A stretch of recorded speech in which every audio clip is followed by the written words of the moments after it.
Sebelum kita masuk ke dalam praktikumnya, kita bahas sedikit dulu teori dasar tentang praktikum ini. Yang pertama, pertumbuhan. Pertumbuhan merupakan proses irreversibel atau tidak dapat kembali ke bentuk semula. Pertumbuhan pada makhluk hidup bisa dilihat dari ukuran yang semakin membesar, di mana pertumbuhan sendiri ditandai dengan ukuran yang semakin bertambah, akar dan batang yang semakin besar dan kuat. Sedangkan perkembangan adalah proses perubahan fungsi organ-organ tubuh yang menjadi lebih kompleks, di mana perkembangan terjadi karena adanya diferensiasi sel. Diferensiasi sel adalah proses mekanisme yang menyebabkan sel dengan struktur dan fungsi yang sama menjadi berbeda, menjadi jaringan dewasa. Untuk melakukan proses pertumbuhan dan perkembangan, tumbuhan memerlukan nutrisi untuk kelangsungan hidupnya. Nutrisi yang dibutuhkan dalam jumlah banyak disebut dengan unsur makro atau makronutrien. Unsur makro misalnya yaitu karbon, oksigen, hidrogen, nitrogen, sulfur, kalium, kalsium, fosfor, dan magnesium. Sedangkan nutrisi yang dibutuhkan dalam jumlah yang sedikit disebut dengan unsur mikro atau mikronutrien. Contohnya yaitu adalah klor, besi, boron, mangan, zinc, tembaga, dan molibdenum. Unsur hara makro dan mikronutrien tersebut dapat kita temui pada media tanam. Media tanam adalah tempat tinggal bagi tanaman.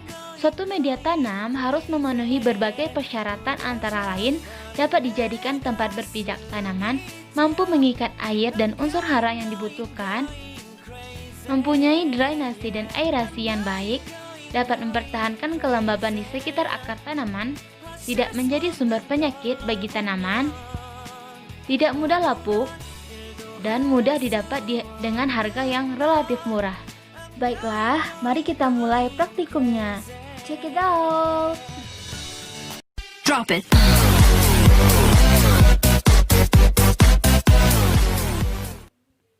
Adapun alat dan bahan dari praktikum ini yaitu ada kamera, penggaris, pulpen, dan buku tulis.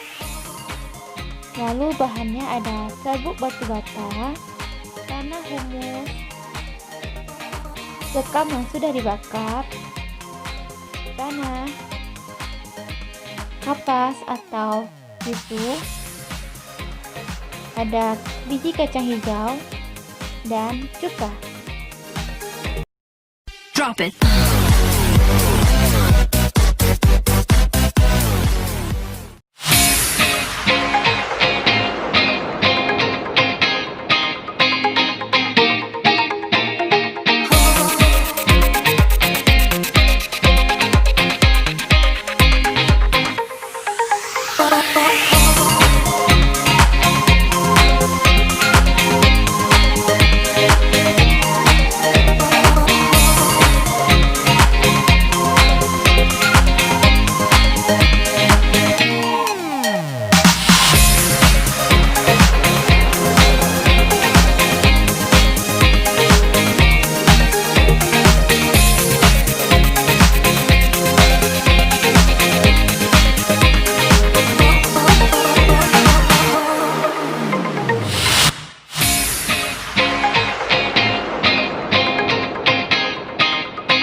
Drop it!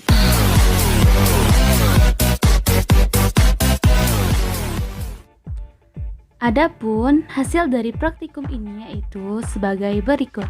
Yang pertama pada batu bata, yang kedua pada tanah, yang ketiga pada humus, yang keempat pada arang sekam, dan yang kelima pada tisu yang diberi cuka. Dengan urutan pertumbuhan dari humus, tanah, batu bata, arang sekam, dan tisu yang diberi cuka. Drop it.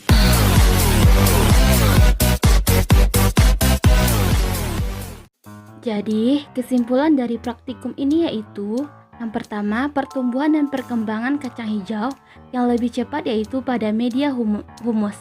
Dikarenakan pada humus terdapat banyak sekali unsur hara dan mineral dan penyerapan air yang sangat bagus. Lalu yang kedua, pertumbuhan dan perkembangan kacang hijau pada tanah juga cepat atau tidak jauh berbeda dengan pada humus karena unsur hara yang juga banyak dan daya serap air yang juga bagus. Lalu yang ketiga, pertumbuhan dan perkembangan kacang hijau pada batu bata lebih lambat daripada humus dan tanah dikarenakan kurangnya atau sedikitnya unsur hara dan daya serap air yang terlalu cepat pada batu bata atau batu bata cepat mengering karena daya serap yang terlalu tinggi. Dan yang keempat, pertumbuhan dan perkembangan kacang hijau pada arang sekam lebih lambat dibandingkan dengan batu bata karena arang sekam memiliki unsur karbon yang berlebih dan unsur hara yang minim, lalu daya serap air yang kurang baik atau kurang bagus. Dan yang terakhir pada cuka atau tisu yang diberi cuka, kacang hijau tidak tumbuh meskipun telah disiram setiap harinya dikarenakan pH dari media tersebut sangat asam sehingga tidak dapat tumbuh